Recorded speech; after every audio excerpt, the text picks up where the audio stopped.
নমস্কার। নমস্কার। শুভ বড়দিন। শুভ বড়দিন। আজকে এই শুভ বড়দিনে আপনারা এখানে কি ধরনের অ্যারেঞ্জমেন্ট রেখেছেন, মানে কি ধরনের আয়োজন করছেন এখানে? আচ্ছা, আমি হচ্ছি বর্ণিল খ্রিস্টান ছাত্র সংঘের একজন প্রতিনিধি এবং আমরা প্রতি বছরই যেহেতু বড়দিনের পরপরই নতুন বছরের একটা শুরু হয়, তাই আমরা নতুন বছরের বর্ষপঞ্জিকা আর কি প্রকাশ করি। তো এবছরও আমরা 2026 সালের যে বর্ষপঞ্জিকা বা ক্যালেন্ডার সেটা প্রকাশ করেছি এবং এটা আর কি আমরা সবার মাঝে বিতরণ করছি। আমরা বড়দিনের সাথে সাথে আমাদের যেই নতুন বছর আছে সেটার আনন্দও সবার সাথে ভাগ করে নেওয়ার জন্য এই উদ্যোগ নিয়েছি। কেমন সাড়া পাচ্ছেন কেমন?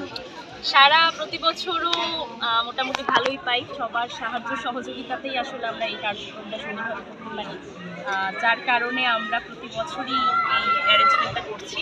তো এবছরও আর কি তার ব্যতিক্রম নয়, সবাই খুবই ভালো সাড়া দিচ্ছে। তো আমরা সবার প্রতি কৃতজ্ঞ এটার জন্য। তাহলে দেশে এবং দেশের বাইরে সবাইকে কি শুভ বড়দিন জানানো দরকার নাকি? অবশ্যই আমি হচ্ছে বর্ণি ধর্মপল্লী এবং বাংলাদেশে যে সকল খ্রিস্ট ভক্তগণ রয়েছে এবং দেশের বাইরে যারা রয়েছে সবাইকে বড়দিনের অনেক অনেক শুভেচ্ছা জানাই। সবার বড়দিন অনেক সুন্দর কাটুক, সুস্থভাবে কাটুক এবং শুভ হোক আজকে। ওকে, থ্যাংক ইউ। ওকে।